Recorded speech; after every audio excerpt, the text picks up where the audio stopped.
Here in Massachusetts, in addition to many candidates being on the ballot, there will also be several referendum questions that people must consider. The 4 bishops in Massachusetts have released a statement on 2 of those questions, urging people to be well informed and to consider the social teachings of the church when casting their votes. Terry Hegarty traveled to Boston to gather input on the importance of the moral responsibility that voters have to participate in the election process.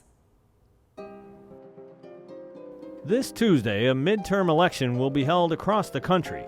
In addition to those seeking office, there will be 4 referendum questions on the ballot in Massachusetts, 2 of which the Massachusetts bishops have weighed in on, urging a yes vote on questions 3 and 4.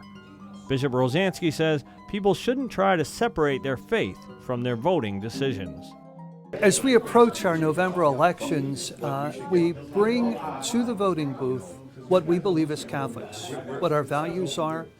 First of all, our concern for life, our concern for the poor, our concern for the less fortunate, and our concern really for the general welfare of our people, as the gospel teaches us and as Christ sought to do in the gospel.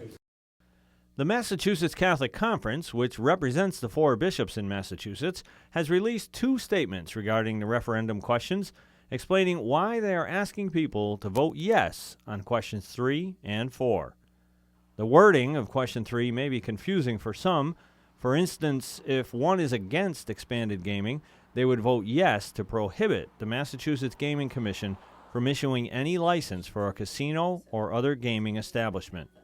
A yes on question 3 means no to casinos.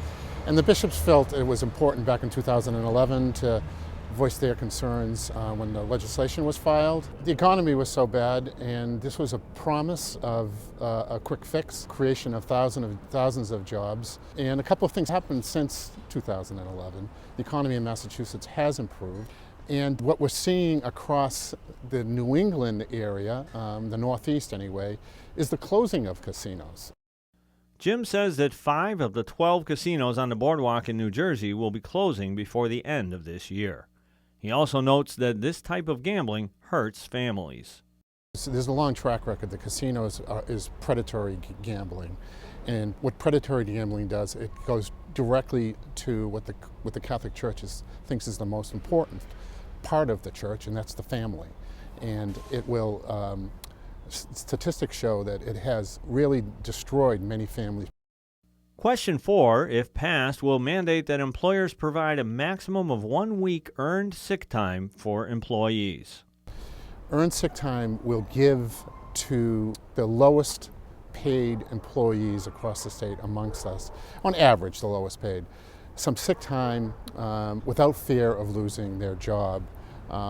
Because today what's happening is people are going into work sick, they're sending their child to school sick, all because they don't have time. In addition to the 4 statewide questions on the ballot, there will be additional questions in many communities. One of them, which is question 5 in most municipalities, concerns the licensing of abortion facilities.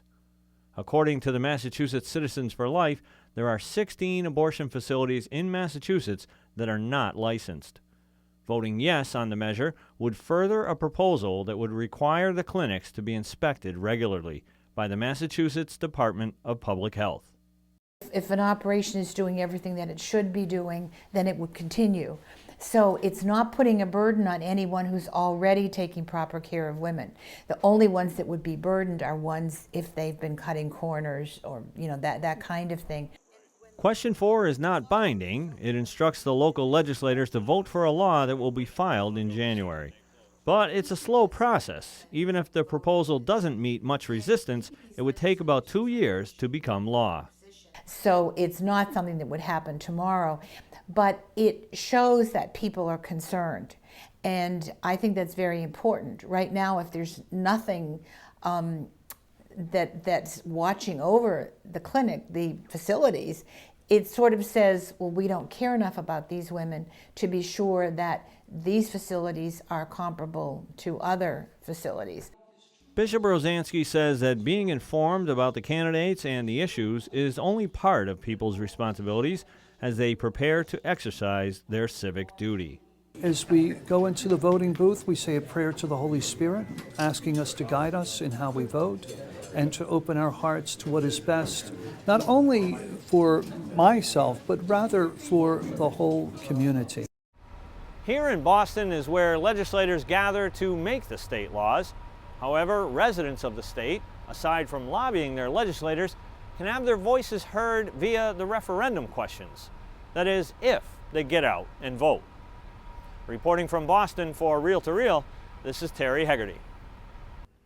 And remember, voting is an important civic duty. Be informed and vote this Tuesday.